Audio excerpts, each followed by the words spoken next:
오늘 본문 바로 전인 1장 18절에 보면 야고보가 예수를 믿어 거듭난 사건을 아주 독특하게 설명한 것을 우리가 보았습니다.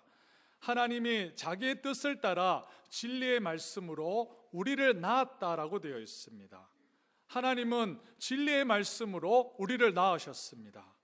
그리고 저와 여러분들을 영원한 하나님의 유업을 잇는 그의 아들과 딸로 삼으셨습니다. 이제는 우리의 시민권이 생명과 빛의 나라인 영원한 하나님의 나라로 바뀐 줄 믿습니다.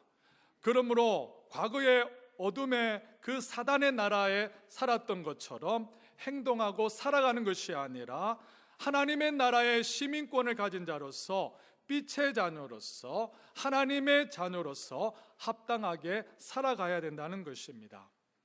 사랑하는 여러분, 빛과 생명에 속한 하나님의 자녀로서 이 땅에서 그 신분에 합당하게, 그 정체성에 합당하게 살아갈 수 있기 원합니다. 그리고 나서 오늘 본문으로 이어지게 됩니다. 오늘 본문 19절 같이 한번 읽어보겠습니다. 시작. 내 사랑하는 형제들아, 너희가 알지니 사람마다 듣기는 속히 하고 말하기는 더디하며 성내기도 더디하라. 오늘 본문에서 하나님이 자기의 뜻을 따라 진리의 말씀으로 낳은 저와 여러분들이 이 땅에서 구체적으로 어떻게 살아갈 것인가를 권면합니다. 세 가지가 나옵니다. 내 형제들아, 너희가 알지니, 첫 번째, 사람마다 듣기는 어떻게 하고 속히 하고 말하기는 더디하며, 마지막 세 번째, 성내기도 더디하라라고 권면합니다. 진리의 말씀으로 거듭나고 중생한 그리스도인은 하나님의 자녀의 그 신분과 정체성에 합당하게 듣기는 속히 하고 말하기는 더디하며 성내기를 더디해야 됩니다. 그리고 나서 본문 20절 이후부터는 이 세 가지를 구체적으로 설명하게 됩니다. 먼저 야고보는 진리의 말씀으로 거듭난 그리스도인은 성내기를 더디해야 된다라고 말씀합니다. 20절, 21절 다 같이 읽어보겠습니다. 시작. 사람이 성내는 것이 하나님의 의를 이루지 못함이라. 그러므로 모든 더러운 것과 넘치는 악을 내버리고 너희 영혼을 능히 구원할 바 마음에 심어진 말씀을 온유함으로 받으라. 아멘. 20절에 사람이 성내는 것은 무엇을 이루지 못한다라고 했어요? 하나님의 의를 이루지 못함이라 라고 되어 있습니다. 여기서 하나님의 의를 이루지 못한다는 것은 율법의 요구를 이루지 못한다는 겁니다. 사람이 성내는 것, 화내는 것, 이것은 하나님의 율법의 요구를 이루지 못한다는 뜻입니다.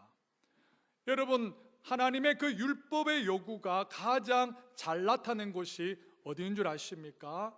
하나님의 율법의 요구가 극명하게 가장 잘 나타난 곳은 십계명입니다. 1계명에서 4계명은 하나님의 사랑, 5계명에서 10계명은 이웃 사랑입니다. 하나님 사랑, 이웃 사랑, 사랑, 이것이 율법의 요구이며 하나님의 의입니다. 그래서 로마서 13장 10절에 뭐라고 되어 있어요? 사랑은 율법의 무엇이니라? 사랑은 율법의 완성이니라 라고 되어 있습니다. 그러므로 저와 여러분들이 위로 하늘에 계신 하나님을 우리의 온 마음과 뜻과 정성을 다하여 사랑하고 옆으로는 우리의 이웃을 내 몸과 같이 사랑할 때 그 삶이 율법을 완성하는 삶이고 그것이 하나님의 의와 뜻을 이루어가는 삶이라는 뜻입니다. 이와 반대로 이웃에게 성내고 화낸다라면 이것은 하나님의 율법과 하나님의 의를 이룰 수가 없다는 것입니다. 왜냐하면 여러분 고린도전서 13장 5절에 사랑의 많은 속성들을 말하고 있는데 사랑은 무엇하지 아니하며 성내지 아니하며, 사랑은 성내지 아니하며. 여러분, 성내고 화내고 분노하는 것은 사랑의 속성이 아니라고 말합니다. 오직 사랑함으로 하나님의 의를 이룰 수 있다라고 합니다. 우리 모두가 이웃을 내 몸과 같이 사랑함으로 하나님의 의를 이루어 갈 수 있는 복된 삶 될 수 있기를 원합니다.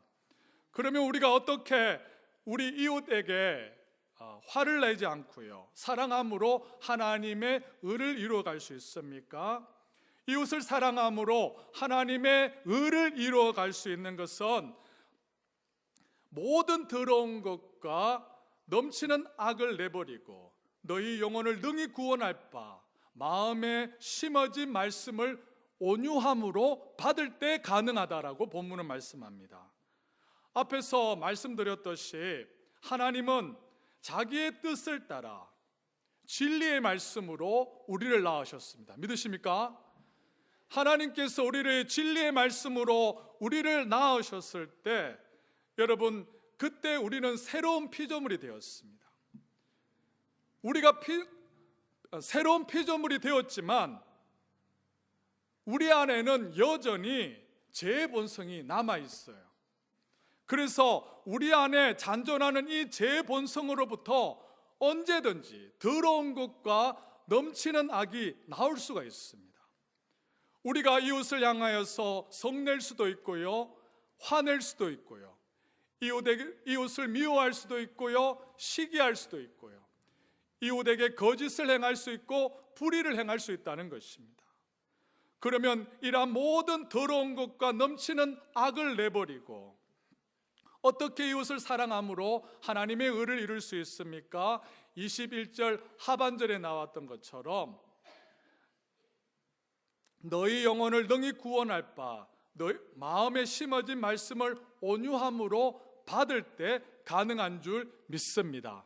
여러분, 여기서 온유함이라는 것은 겸손함을 말합니다. 온유함은 겸손함을 말합니다.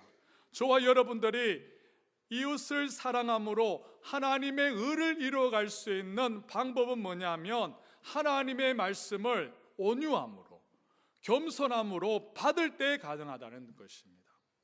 사랑하는 여러분, 이 강단에서 살아계신 하나님의 말씀이 선포될 때마다 이 말씀이 하나님께서 지금 나에게 주시는 말씀이라고 온유하게 겸손하게 받을 수 있기를 원합니다. 하나님의 말씀을 온유하게 겸손하게 받아 저와 여러분들이 성령의 검 말씀으로 무장될 때에 죄의 본성으로부터 나오는 이 더러운 것과 넘치는 악을 제어할 수 있다는 겁니다. 단지 여러분, 나의 의지와 나의 결단과 나의 절제만으로 절대로 더러운 것과 넘치는 악을 벌일 수가 없습니다. 왜냐하면 우리 안에 이 여전히 잔존하는 이 죄의 본성은 지금 또 강력하게 살아서 꿈틀거리고 있기 때문입니다. 우리가 진정으로 이웃을 사랑함으로 하나님의 의를 이루어가기를 원한다라면 성령의 금인 하나님의 말씀을 온유함으로 겸손함으로 받아야 합니다. 그럴 때 모든 더러운 것과 넘치는 악을 버릴 수 있고 이웃을 사랑함으로 하나님의 의를 이룰 수 있습니다. 이러한 은혜의 역사가 여러분의 삶 가운데 밝히 드러나기를 원합니다. 본문 21절에 흥미로운 표현이 있습니다. 21절 하반절 제가 다시 한번 읽어드리면 너희 영혼을 능히 구원할 바 어떤 말씀을 온유함으로 받으라고 했어요? 너희 영혼을 능히 구원할 바 어떤 말씀을 온유함으로 받으라? 마음에 심어진 말씀, 마음에 심어진 말씀. 여기서 우리가 알 수 있는 것은 여러분, 참된 그리스도인, 구원받은 그리스도인이라는 것은 뭐냐면 그 심령에 무엇이 심겨진 사람이에요. 참된 그리스도인인, 구원받은 그리스도인은 그 심령에 무엇이 심겨진 사람? 말씀에 심겨진 사람. 하나님이 자기의 뜻으로 진리의 말씀으로 우리를 낳으셨을 때 하나님께서는 그 심령에 무엇을 심었다는 거예요? 말씀을 심었다는 거예요. 그리고 그 심령에 새겨진 하나님의 말씀을 온유함으로 겸손함으로 받을 때 우리 안에 있는 제 본성에서 나오는 모두 더럽고 넘치는 악을 버릴 수 있고 우리가 이웃을 사랑함으로 하나님의 의를 이룰 수 있다는 것입니다. 여러분, 우리 그리스도인의 마음은 어떤 상태냐면, 여러분, 육체의 소욕과 성령의 소욕이 이 서로가 격렬하게 싸우는 영적 전쟁터임을 여러분 꼭 기억해야 됩니다. 갈라디아서 5장 17절에 어떻게 말씀하고 있어요? 육체의 소욕은 성령을 거스르고 성령은 육체를 거스르나니 이 둘이 어떻게 한다? 서로 대적함으로 너희가 원하는 것을 하지 못하게 한다라고 되어 있습니다. 여러분, 그리스도인의 마음은 항상 거룩한 소욕과 죄된 육체의 소욕이 서로 격렬하게 지금 싸우고 있는 거예요. 지금도 싸우고 있는 거예요. 이 시간에도 싸우고 있는 거예요. 죄된 육체의 소욕은요, 우리에게 이웃에게 성내고요, 이웃에게 화내고요, 분내라고 말합니다.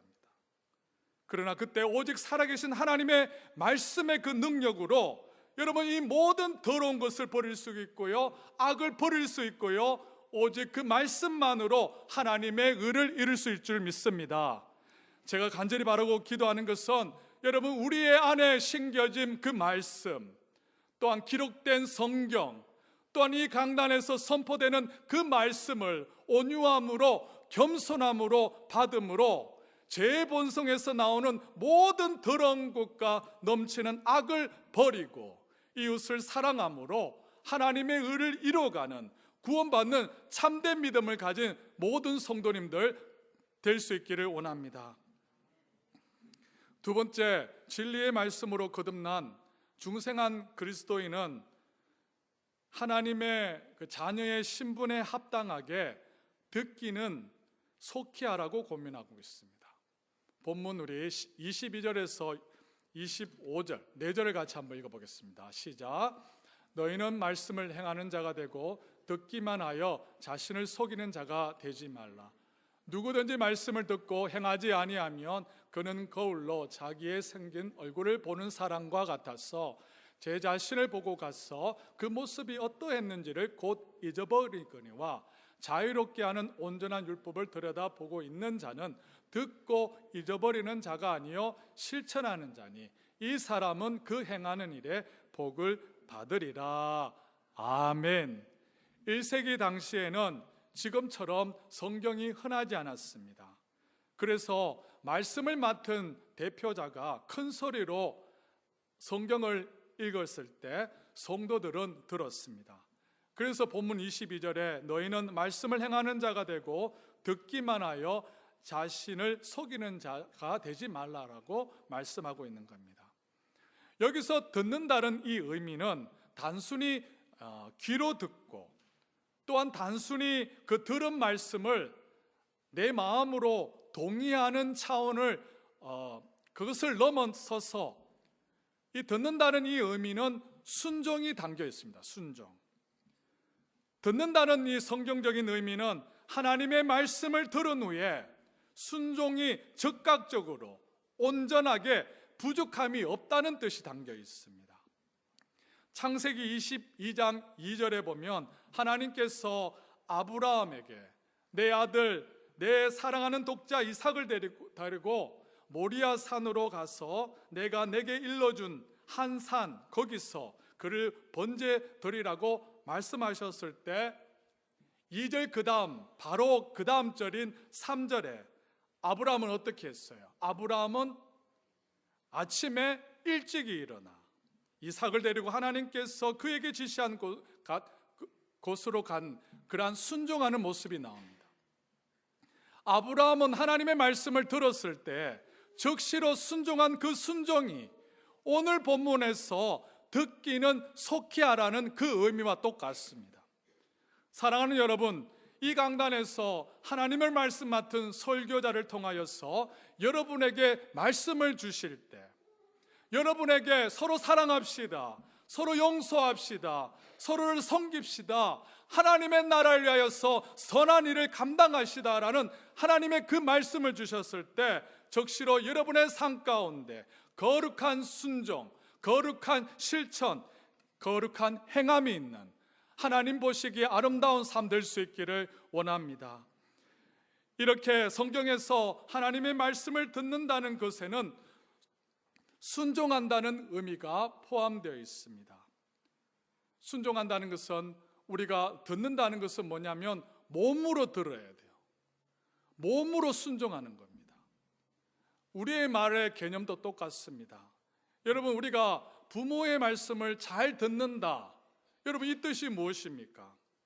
자녀들이 그냥 앉아서 귀로 그 부모의 말씀을 잘 듣는다는 이 의미입니까? 아니죠. 행동으로 듣는다는 겁니다. 행동으로 듣는다. 자녀가 부모의 말씀을 잘 듣는다는 것은 단지 귀로 잘 듣는 것이 아니라 부모님께 무엇 한다는 거예요? 순종한다는 거예요. 이와 같이 성경에서 하나님의 말씀을 듣는다는 이 의미도 어떤 뜻이라고요? 하나님의 말씀에 순종한다는 뜻이고, 이렇게 하나님의 말씀에 순종하는 삶을 살아갈 때 그때 비로소 진정으로 우리가 하나님의 말씀을 깨닫는 거고요, 그때 비로소 하나님의 말씀을 알게 된다는 것입니다. 요한복음 2장에 보면 가나의 혼인잔치가 나옵니다.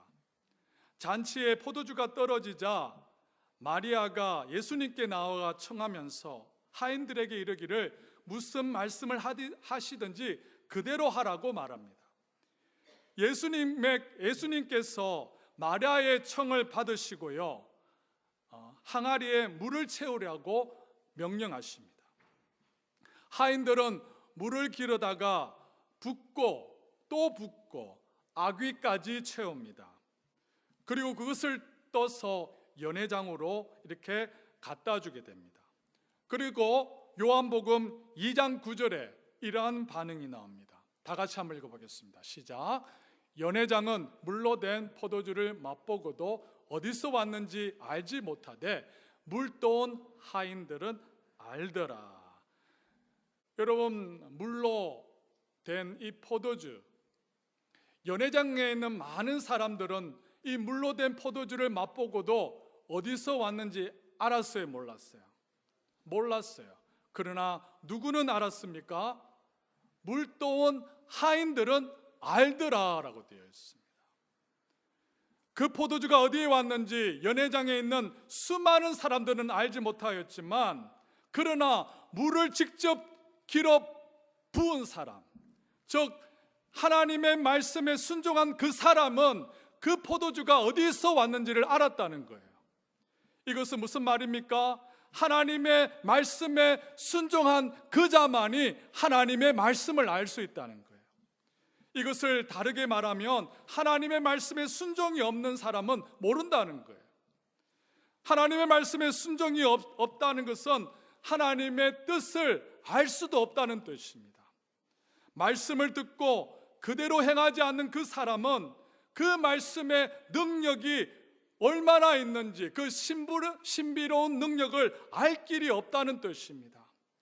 그러므로 여러분, 저와 여러분들이 하나님의 말씀을 들을 뿐만 아니라 행할 수 있는 자 될 수 있기를 원합니다. 왜냐하면 여러분, 들은 말씀을 순종할 때 그때 비로소 그 능력의 말씀이 우리의 삶 가운데 역사하게 된다는 것입니다. 22절에 어떻게 말씀하고 있습니까? 너희는 말씀을 행하는 자가 되고 듣기만 하여 자신을 어떠한 자가 되지 말라? 속이는 자가 되지 말라. 적지 않은 사람들이 단지 하나님의 말씀을 그것을 듣고요, 그것을 알고 내 머리로 깨닫고 이해됐기 때문에, 그렇기 때문에 다 되었다라고 착각합니다. 하지만 성경은, 하나님의 말씀은 우리의 삶에 실천되어져서 실제적인 삶의 그 열매를 맺히지 못한다라면 아무런 유익이 없다라고 말씀합니다. 하나님의 말씀의 능력을 알지 못한다는 거예요. 사랑하는 여러분, 하나님의 말씀을 듣기만 하고 자신을 속이는 자가 되지 말고, 들은 말씀을 우리의 삶 속에서 거룩한 순종, 거룩한 행함, 거룩한 실천으로 이어져서 여러분의 삶 가운데 풍성한 열매를 맺히시기를 원합니다. 여러분, 이러한 사람이 진정으로 지혜 있는 사람이고, 이러한 사람이 능력 있는 사람이고, 이러한 사람이 권세 있는 사람인 줄 믿습니다. 세 번째, 진리의 말씀으로 거듭나고 중생한 그리스도인은 하나님의 자녀답게 말하기를 더디하라라고 권면하고 있습니다. 본문 26절을 같이 한번 읽어보겠습니다. 26절입니다. 시작. 누구든지 스스로 경건하다 생각 자기 혀를 제갈 물리지 아니하고 자기 마음을 속이면 이 사람의 경건은 헛것이라. 아멘. 여기서 혀를 제갈 물린다는 것은 우리 말을 통제한다는 거예요. 말을 타는 그 주인은 그 말을 다스리기 위하여서 그 입에 제갈을 물리게 됩니다. 그래서 주인의 뜻대로 말을 멈추기도 하고요, 앞으로 나아가기도 하고요, 좌우로 방향을 바꾸기도 합니다. 이와 같이 그리스도인들도 하나님의 말씀으로 자기의 혀, 자기의 입술, 자기의 언어, 자기의 말을 통제해야 된다는 거예요. 만약 신앙생활을 할지라도 하나님의 말씀을 통하여서 자기의 혀를 통제할 수 없다라면 그 경건은, 그 신앙은 헛것이라고 본문은 말하고 있습니다. 여기서 헛것이라는 단어는 말 그대로 속이 텅 빈 것을 말합니다. 이스라엘 내용은 없고 아무런 효과와 가치가 없는 빈 껍데기에 불과하다는 겁니다.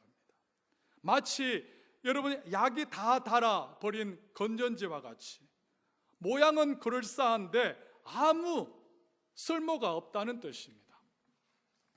오늘날 적지 않은 사람들이 경건이라는 이 말을 오해합니다.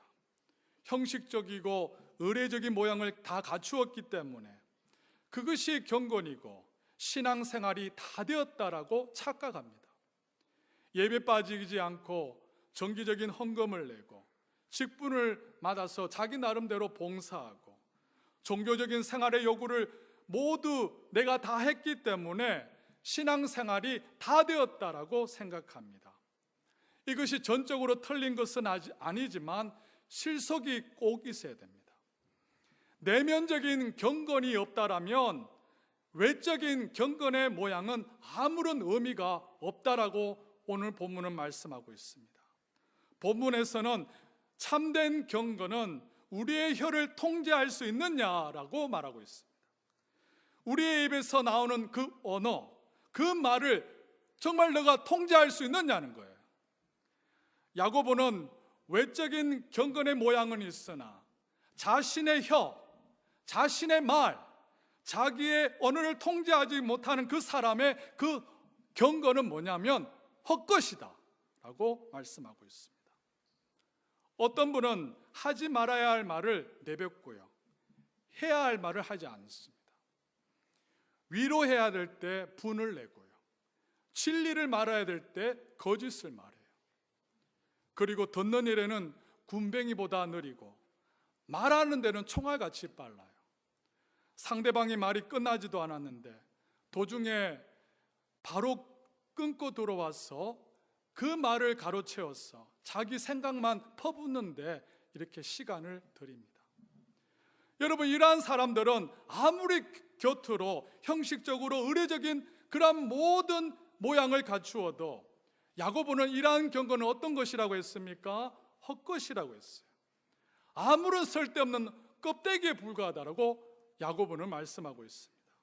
사랑하는 여러분, 참된 경건은 우리의 혀를, 우리의 언어, 우리의 말을 통제할 수 있는 그 능력과 그 직결되어 있다는 것을 기억할 수 있기를 원합니다. 우리의 말의 수준은 우리의 그 인격의 수준입니다. 우리의 인격이 저급하고요, 속되면요, 우리 안에서 나오는 그 말도 저급하고 속될 수밖에 없다는 겁니다. 여러분의 인격이 고상하게 되면요, 여러분의 나오는 그 말이 고상할 수밖에 없다는 거예요. 그러므로 경건한 그리스도인들은 항상 우리의 그 혀를 제갈먹여 통제해야 됩니다. 이 뜻은 우리의 혀는 우리 마음에 심겨진 살아계신 하나님의 말씀으로 통제되어야 된다는 거예요. 우리의 말과 언어는 살아계신 하나님의 말씀으로 컨트롤되어야 된다는 거예요. 여러분, 그것이 참된 경건이고 그것이 참된 신앙인 줄 믿습니다. 이렇게 우리의 혀와 입술이 말씀의 통제를 받고요, 말씀의 인도함을 받을 때 궁극적으로 저와 여러분이 온전하고 구비되어서 조금도 부족함이 없는 하나님의 성숙한 사람으로 세워지는 줄 믿습니다. 이러한 은혜의 역사가 저와 여러분 가운데 있기를 원합니다.